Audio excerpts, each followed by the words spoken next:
Thank you. Okay, I want to tell you a story. It's a Christmas story. It's something that happened a couple of years ago. Every year, a council in London has a Christmas tree put up in its foyer in the town hall. That year, the tree arrived late. Journalists who happened to be coming to the town hall for another reason noticed that the Christmas tree wasn't up that year. Said to the guy at the reception, "What's happened to the Christmas tree this year?"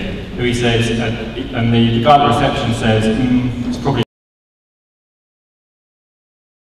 Journalistic sources go, "It's not great, but hey, it's a story." So a couple of days later, you've got the front page headline, "Muslims ban Christmas." Of course, by the time the story appears, the Christmas tree has arrived in the town hall, but that doesn't really matter now. The thing's got a momentum of its own. On the same day that the newspaper story appears, at a school in the Midlands, two kids who happen to be Muslim are bunking off class to nip off for a cigarette. And they find themselves a nice little hidden spot behind the school Christmas tree. Unfortunately, a teacher comes by, and in a panic, these two kids stub out their cigarettes on the floor. What they don't realise is they've stubbed them out on tinsel, which is, as you know, highly inflammable. The Christmas tree is up in flames, and the two boys are sent to the headmaster's office. The headmaster has read the newspaper that morning, and so he now thinks that what he has on his hands is Muslim school kids who are trying to set fire to Christmas trees because they want to ban Christmas. And this is what he tells the teachers in the school to watch out for. And before you know it, the non-Muslim kids in the school are thinking that all the Muslims are trying to ban Christmas, and the Muslim kids are thinking that this school is seriously prejudiced against them. And guess who turns up to start recruiting? The BNP. So what's interesting in that is that these two Muslim kids are doing something which to me is very British, nipping off for an illicit cigarette at school. And yet, through this kind of Islamophobic lens that's been promoted by the media and politicians, it gets turned into an example of a lack of integration into this society, rather than a sign of actually being quite British. It reminds me of the reaction to the riots that took place in the suburbs of Paris in 2005, where you had all these commentators in the media saying, "Oh, see how these Muslims haven't integrated into French society." Sorry, but the fact that they're having a riot says to me that they're integrated into very long-standing So when people talk about Britishness, it's odd because 10 years ago we seemed to get along fine without having to kind of define what Britishness meant or having to come up with this single national story which embodied all our specifically British values. But I don't really know what it means to be British. I think most British people feel more British when they're not in Britain, which is why you've got all these British people in Spain who emigrated to get away from the immigrants.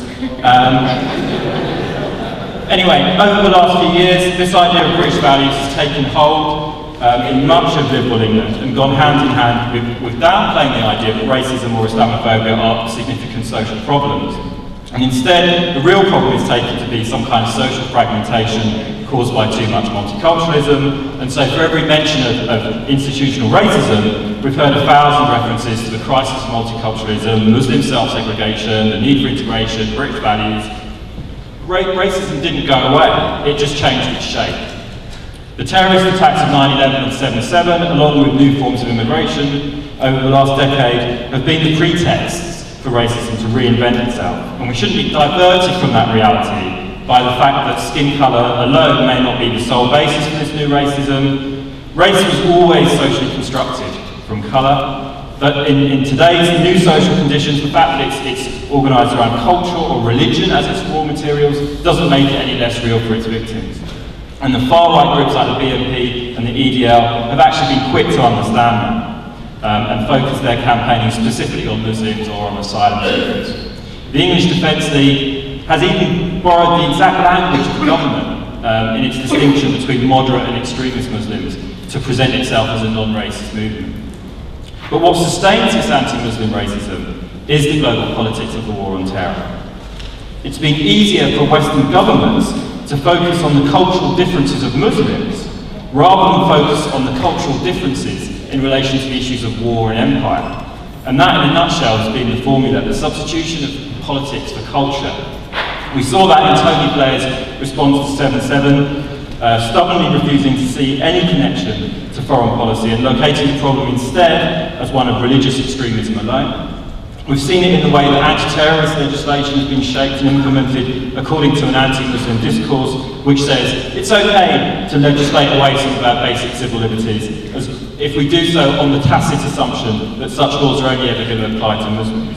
And we've seen it in the government's preventing violent extremism policy, which in the name of community engagement has constructed the entire Muslim population as a suspect community and created one of the most elaborate systems of surveillance that we've ever seen in Britain, with teachers, youth workers and other professionals being briefed to identify young Muslims to the police simply on the basis of their religious or political opinions. And this week, as Sam has already mentioned, we've seen exactly the same formula at work again, with Kelvin Mackenzie's appearance on Question Time, where his exact words were, because they were Muslims, they wanted to be martyrs, referring to the people who died who were killed on the Gaza flotilla. In other words, he's so desperate to find a narrative that made the Israeli government's actions look acceptable, that he's saying Israel's actions are understandable because you're dealing with a Muslim population that is culturally prone to violence. So how do we respond to this anti-Muslim racism? Two things. First, we need to refuse to engage in this debate on cultural terms. This is a political issue. The moment we ask ourselves, what do we have to do to be culturally integrated, we've already lost, because we've accepted an essentially Islamophobic discourse in terms of our discourse. Whatever our religion, we are citizens of this country and we're citizens of the world, and we have as much right as anyone else to shape this society. And when it comes to issues like foreign policy, like civil liberties and racism, we are the majority.